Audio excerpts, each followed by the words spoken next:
As we've been reporting, the loss of life and the enormous damage Ida has left in its wake are renewing bigger conversations around climate change, not only about how to slow it, but also about how to better prepare our communities for these consequences, making them more resilient. Amna Nawaz explores some of those questions tonight.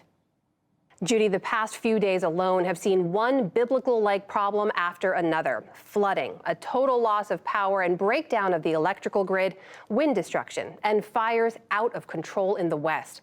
Alice Hill has long worked on these issues, including at the National Security Council during the Obama administration. She's the David M. Rubenstein Senior Fellow for Energy and the Environment at the Council on Foreign Relations and the author of the new book, The Fight for Climate After COVID-19. Alice Hill, welcome to the NewsHour. Thanks for making the time. I want to ask you about this word, resiliency. We've heard so much. We heard it from President Biden earlier today as well. Billions of dollars went into fortifying New Orleans after Hurricane Katrina, and yet we've all still seen the devastation that Hurricane Ida wrought. So what should have been done that wasn't done? Well, there's so much to do when it comes to preparing for climate. It's an endless list. There has been great progress made, but these impacts are coming in harder, faster, and causing more destruction. So we need to do more to get ready. So let's talk about some of the specifics here. The power grid in particular in Louisiana now, more than 1 million people there left without power. It could be weeks before it is restored. And the local utility there, Entergy, is now facing criticism for not being better prepared. Is part of this problem when we talk about resiliency that we don't address the problems until after they've failed in some way? Well, that is pretty typical. I call it a no more moment. It's when a community suffers a terrible tragedy, as New Orleans and New York has just experienced, they vow to rebuild better, and that happens. But with climate change, we need to change that paradigm and prepare in advance, because we know these events will occur, and we can't wait for the disaster to happen. Otherwise, we'll have the loss of life and damage that we're seeing now.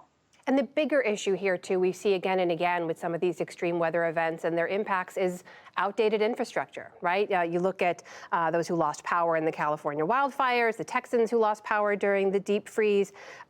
How are we going to address that? Do you see money coming from the federal government in this infrastructure bill, for example, that would address that? The infrastructure bill will help with building resiliency. The challenge we have is that all of our infrastructure, it's not just our energy grid, although that is critical to the safety of the United States, but it's our wastewater treatment, it's our communication system. They all rest on the fundamental assumption that the past is a safe guide for the future. Climate change upends that. We have no longer the climate of the past. We have a very new climate that we're really not ready for yet. So if that is the case, then all this money seems to be going towards infrastructure, new projects, construction. Is enough being done to address the root causes of climate change? Well, we need to cut our emissions, and that is a very important task, because otherwise we will encounter and experience virtually unmanageable heating in the more distant future. But right now we are already experiencing heating that's extremely damaging, and we need to prepare for the impacts that come with that heating. So what about this idea we've heard about called sort of managed retreat, right? When you look at these extreme weather events, you see the consequences, and then oftentimes some of those communities are supported, even encouraged to go back and rebuild in those same vulnerable locations. Should this idea of working to relocate people to less vulnerable areas, should that be a bigger part of the conversation?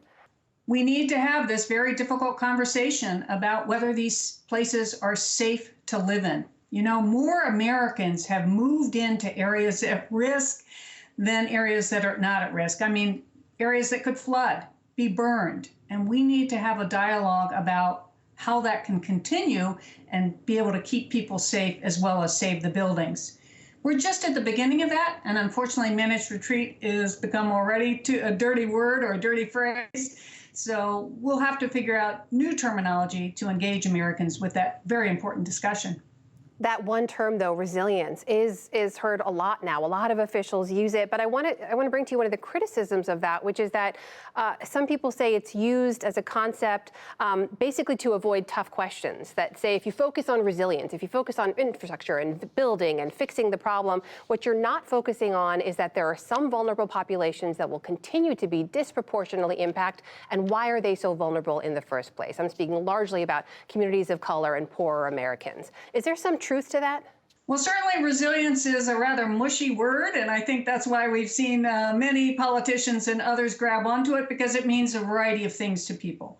But when we get to resilience to climate change, it means we need to look to the future, and it also means we need to think about the most vulnerable, because the most vulnerable are hit the hardest by a drought, by wildfire, by flooding. And we need to help those people be able to endure these impacts, as well as all other Americans. Climate change is going to affect every corner of not only the United States, but the globe, and the time to act is now. There has been, over time, some political divide over even the phrase climate change, though. I'm wondering, as time goes by and these extreme events are becoming more of the status quo, do you see that changing? I believe so, because it's undeniable. We just look out our windows and we see these impacts. Americans know, and the polling shows, they know that climate change is occurring. One of the things we need is greater climate literacy to understand that these changes are irreversible in some instances, and that we can take action now to have better outcomes tomorrow if we cut our emissions and prepare. But those discussions need to be very robust, and they're still not happening at the level we need them to yet. That is Alice Hill from the Council on Foreign Relations joining us tonight. Thank you so much for your time. Thank you.